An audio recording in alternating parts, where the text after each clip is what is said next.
I'm Vin. I'm Sori. If you would like to get your song reviewed, dear listener, there's the filthy capitalist option. As Sori says, 125 gets you straight to the head of the line. You don't have to be a part of the alliance. You don't have to be part of the group. Wait a minute. And the biggest thing is you don't have to wait. You hop, skip, and jump right in front of everybody. 125 gets you there. You do that 3 times, and you get mashed down to the $75 rate for perpetuity. Yes! Also, there is a band review option. So if you've got a band and you're trying to get your band some exposure, hit me up at insori@gmail.com, and I'll show you the details about how to pull that off. You can also jump on Patreon, and there is a option on the tiers to be able to get your band reviewed. Obviously, we can't lie to you, so we can't guarantee a positive review. Get what you get. It's just rubbish. Rubbish. Rubbish. That's British for garbage. My favorite is a community option. $1 at the gate gets you in at Patreon. You get to join an alliance. The alliance joins their points together, and that helps determine what songs that we do. The alliances hang out on Discord. Message me on Patreon to get the link. And they do all kinds of other cool things. They do Minecraft, Dungeons and Dragons. Yeah.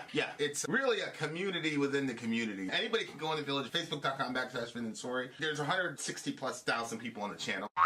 What's cool about the Discord is that it offers a real opportunity for community connection, friendship, that type of thing. And it's on Discord, so if you're not a Facebook person, it's for you. You start off at $1. Right. Plus you get exclusives. Sori and I are working on a song. So the first 15 seconds of that was on Patreon. Also, at $15 tier and above, when we actually debut the video, they're going to be there live with us. There you are, dear listener. Buy our merch. Buy our merch indeed. It's how shall lead them. To buy our merch. Yes, dear listener. Yes, dear listener. Yes, dear listener. We are in the midst of a Ronin live stream. You know how that goes. Ronin are people who buy their own videos. They're like, yo, I don't want to be a DJ, which is 4 songs in one day. I don't want to be part of anybody's alliance. I want a one-stop quick shop. Boom. Here we are. Bumped straight to the head of the list. So here you go. This is Bob Seger, Like a Rock, for the big homie Daniel. He said, it's 40 years now for me. I think you will have a discussion on this. Here's the link. It's been 40 years for him, and we're going to have a discussion. Is that what he said? Mm-hmm. It's 40 years now for me. Maybe he turned 40. We'll be the decider of that, sir. All right, here we go. Like a Rock by Bob Seger, you said? By Bob Seger. All right, and I'm going to have the official video playing over here, so if there's anything... Mm-hmm. It's a country song?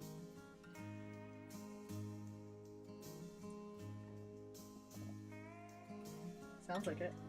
Stood there boldly, sweating in the sun. Felt like a million, felt like number one. The height of summer, I'd never felt that strong. Like a rock. It sounds like a car commercial when he said like a rock. Really? Didn't have Yeah, a kid, Chevy? Oh. working for peanuts. That doesn't ring a Not a bell. dime Nope. to spare. But I was leaning, solid everywhere, like a rock.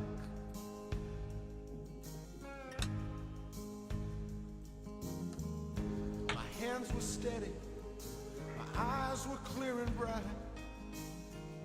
My walk had purpose, my steps were quick and light. And I held firm to what I felt was right, like a rock.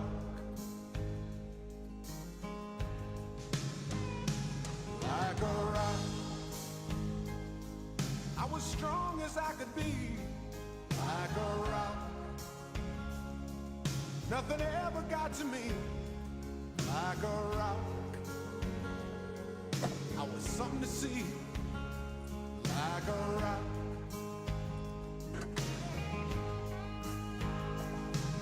And I stood arrow straight, unencumbered by the weight of all these hustlers and their schemes. I stood proud, I stood tall, high above it all. I still believed in my dreams.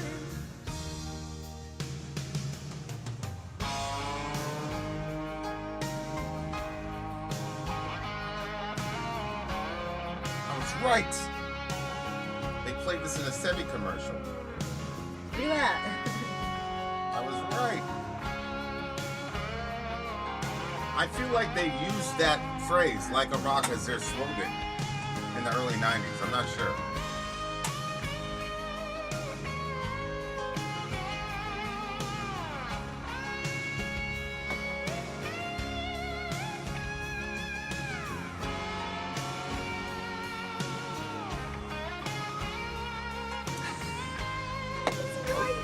Okay, brother minister. What? I just remembered something. Oh.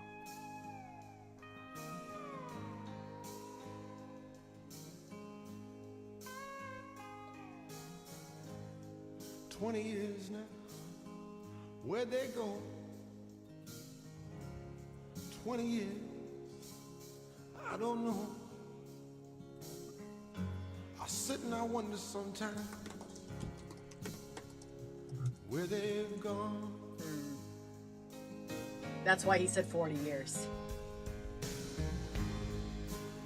And sometimes late at night, oh, when I'm bathed in the firelight, the moon comes calling a ghostly way, and I recall like a rock, standing arrow straight, like a rock, charging from the gate, like a rock, carrying the weight, like a rock, oh, like a rock, the sun upon my skin, like a rock, hard against the wind, like a rock. I see myself again, like a rock, oh, like a rock.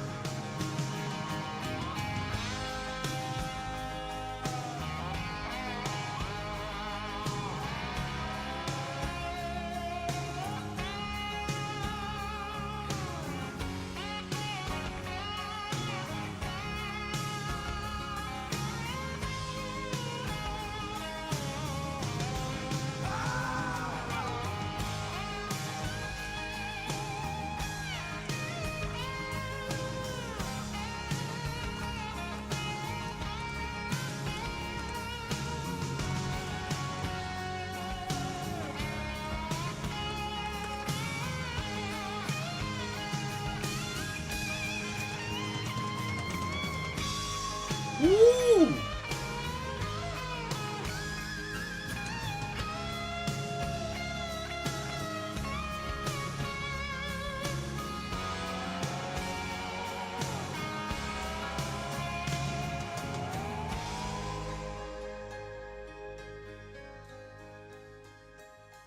Wow. This song is an all-time song. Like I don't even know who this guy is, but this is not like I knew it. This was a commercial Yeah. with Chevy. And they actually used that as their slogan, like a rock, for like years. Okay. It was they would play the clip right before the solo, and then it would cut off, and then it would say Chevy, like a rock, or whatever. I feel like that's familiar. When you're saying that, I'm like, wait, actually. But damn, this was such. What year did this song come out? Oh, jeez. That this man was like. I like this an one. extremely American song, man. Yes, yes. Like no hate to anybody, but that's so true. That's so funny. This is very America. Yeah. I mean, I'm here for it. I'm here for it. USA in this bitch, but like it's very like, you know, American, you know, masculinity. Yep. You know, like I've got clear convictions. Yep. I'm charging in from the gate. Like, I have my beliefs. I'm standing on my shit. It is what it is. Come see me. You know? But he uses all that in past tense. Nothing ever got to me. I was as strong as I could be. Yeah, because he's older now. Because he's older now, and he's not able to. Well, because he's talking about when he was 18. Jet in this bitch. What's So- up, Jet? Yeah. And now he's saying 20 years now, where'd they go? So that means he's about 38 years old. About 38, 40 years old, yeah. Right. So, I mean, one of the But things... dude's talking like his life is over. Holy shit, 1986. Well, I mean, there are certain things that are, like, over. Certain things that you can do when you're 18 that it's not going to be like that when you're 40. It's just not. There's nothing I did at 18 that's not going to be like that when I was 40. There are things now where it's not going to be like that, but that's because, that's because I made life decisions, you know what I'm saying? Like the sad parts of that to me are though that reality, like I'm never going to be able to do that again. But, like I still feel I could do pretty much anything I did when I was 18. I do a lot more now because I know a lot more now. Yeah, I mean, you know what I'm saying? Like, he starts out, he says, stood there boldly, sweating in the sun, feeling like a million, feeling like number one. The height of summer, I'd never felt that strong, like a rock. Like, that feeling, I find that to be very relatable, not in, like, feeling like the masculine side of that, but the feminine side of that. Like, I mean, I grew up in Maine, so you have, like, it's, like, 9 months of misery, and then you're going to get 3 months of summer, and in those 3 months, it's going to be, like, a month and a half that's going to be actually decent. And of that, maybe half a month that's going to be really great. okay, so what does that have to do with the song again? But when the summer would hit and you were like a teenager and you just felt like, man, you were putting off those winter clothes, putting on your summer gear, you're like going out, the wind is blowing your car, and you got your car. Like, it was just like you felt like $1 million. Like, I just felt like, yeah, I could take over the world. Like, I loved that feeling. And I don't think that... Did we timestamp that one? You get that? No, I don't think that you'll ever get that at 40 like you do at 18. That excitement that you feel because the world is full of possibilities. Okay, so for me, the excitement for me is when am I going to meet my future husband? I mean, I'm married now, so that excitement for that, well, that's not there. So it's like now, well, all the stuff that I was like really heavily looking forward to, all that stuff has already happened. So now it's like, okay, well, what's there? I didn't really actually think of what I was going to do or what I was going to be excited about past 40. Like, I literally didn't think of my life beyond that. It's actually weird because you're like, we're coming up on 40 and I'm like, I just never really thought about it. Did you? I just don't have that perspective. Like, I don't really feel like there's anything I did at 18 that I couldn't do better at 40. You know what I'm saying? Like, I was so impulsive and dumb, and I should have been dead 4, 5, 6 times. Like, you know what I'm saying? Like, I did a lot of dumb shit when I was dumb. You know, when I was young. You know what I'm saying? Like, so I don't really. I can't really relate to that part of it. I'm sure, Dwayne, that you have like stuff to look for. So he's like, I just turned 62. I have a lot to look forward to. I just don't know, like, for me personally, I don't have. I mean, if I came up where you came up, then maybe, but I don't know, like, what am I mean, grandkids. I mean, but I'm still having kids of my own, so I don't really, like, what's the next? There's nothing else in life you wanted to accomplish other than get married? I thought that I was going to be doing missions work, so I didn't think of, like, what my personal goals were going to be, of what I wanted to do in life. It's kind of a weird...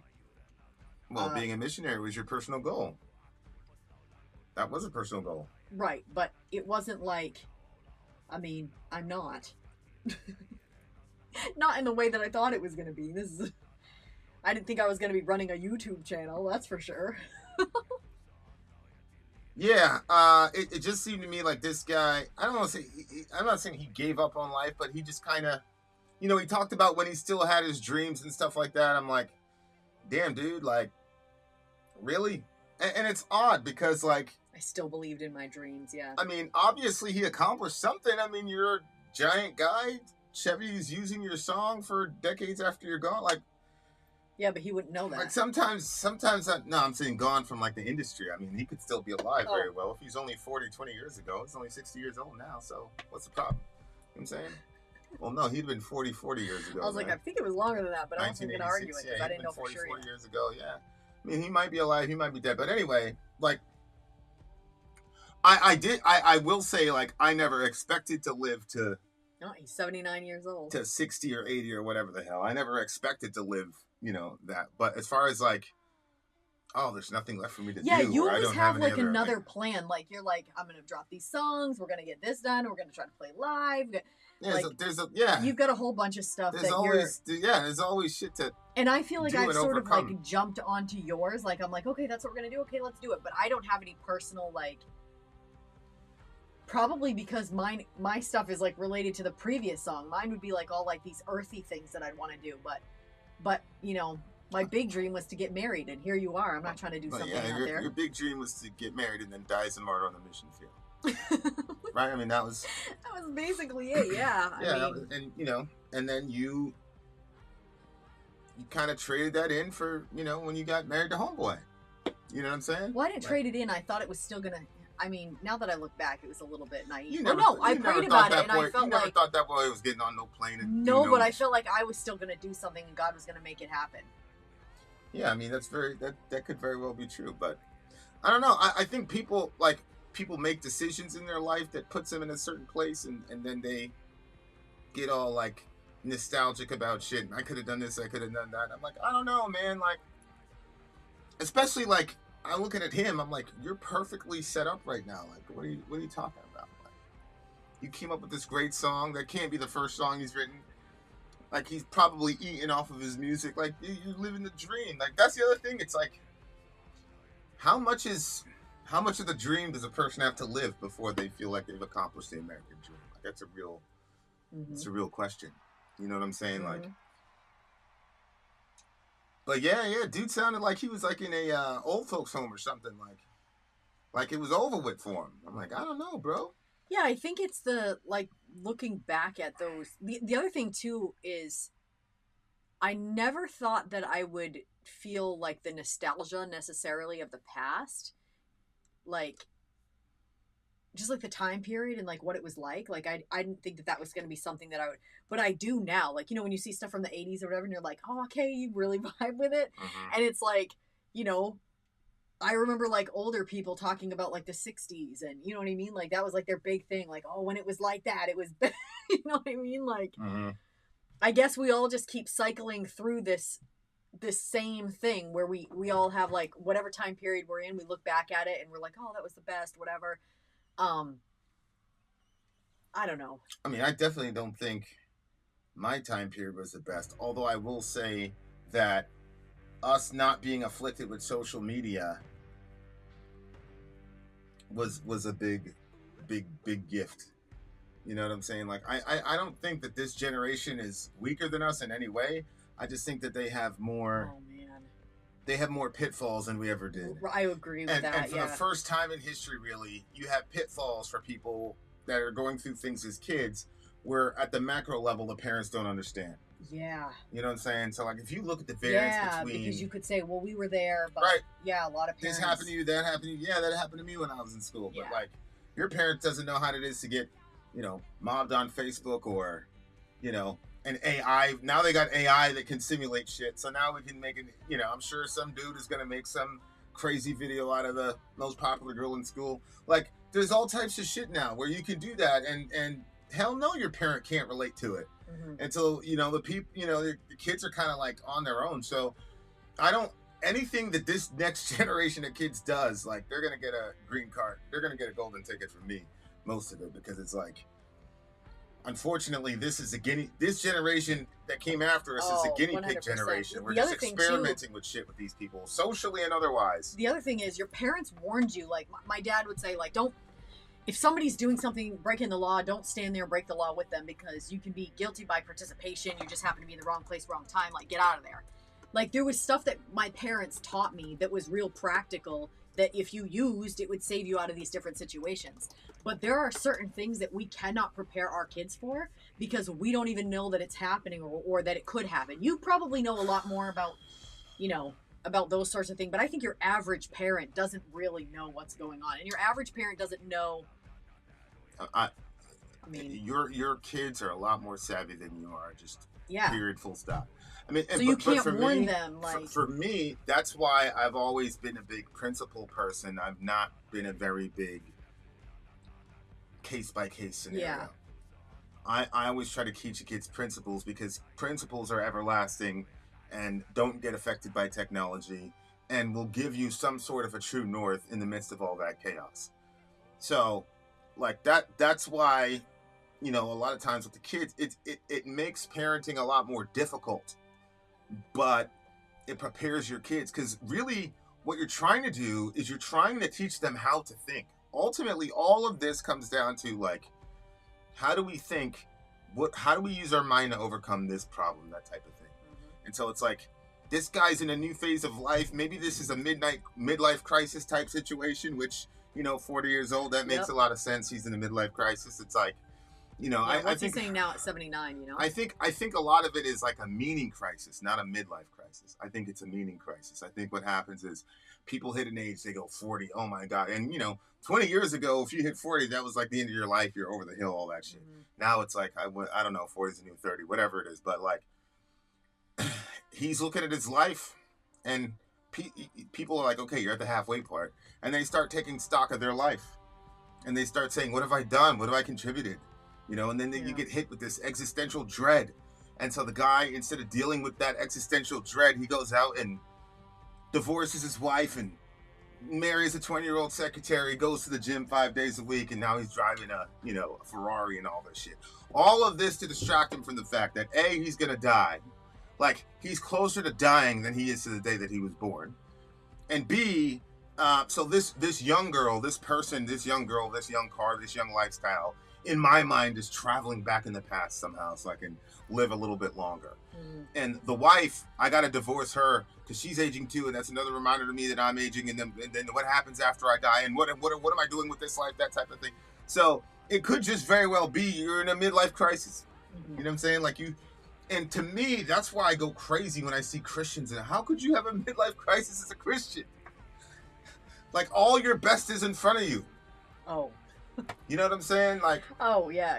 I'm talking about the concept of the midlife crisis. I'm not talking about, like, bad circumstances just hit you and, you know, you're I'm just talking about how could you ever, as a Christian, have some sort of existential dread about, you know, your life and what your purpose is. You know what I'm saying? Or maybe people do feel that way because because it's interesting, because usually if you look forward to your death or the end of your life, it's in a sort of a dark sort of way, you know, maybe in the suicidal category. Mm-hmm. But as a Christian, it's not like that, because we believe in life after death. We believe that we'll be more alive after we die than when we were here living on this planet.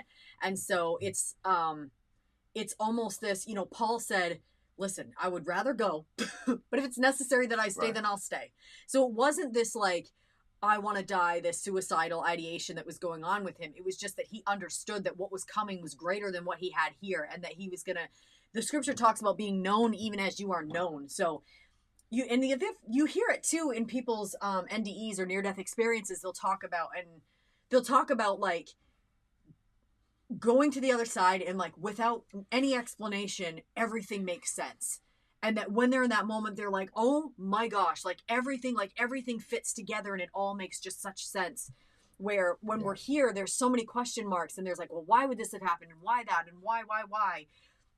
And I think that's part of the reason why faith is such a game changer or a life changer for people. Because if you have faith is sort of like that holdover point that keeps you from that like brings this time and this stage of who we are into the future of what we are going to be, and it bridges it together. So you have this understanding that, okay, I don't understand this, or this may not make any sense to me, but I know that God is working all things for my good. And that means that whatever it is at the end, it also says we're not going to have any tears at the end of this. Like, there's going to be no need for crying. And so somehow at the end of all of this, it's going to be all okay, like more than okay. And that's what those people report back, is that everything made sense. And there was just, mm-hmm.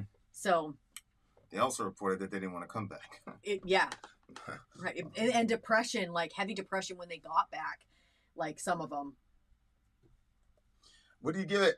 Oh man, this one's timeless for me. Like, I understood that they used it in a the Chevy thingy. Yeah, in the commercial there and stuff. That's actually like adds to it for me because that is a nostalgia point because that was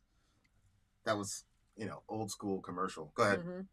But it also like the vibe of it was like it was like slow moving, but it was like you could really think. I also like the visuals of the music video. One of the scenes, like the girl, she had all her makeup on, her hair was like kind of 80s style, right? And I think she like climbs on the guy or climbs into the car, but you could tell there was like some kind of lovey sort of situation going on. And I remember like catching glimpses of those scenes in the 80s. It was a lot of car scenes, relationship car scenes. Yes. Yeah. And so I remember seeing those and thinking, oh my word, when I get my car scene, I can't wait.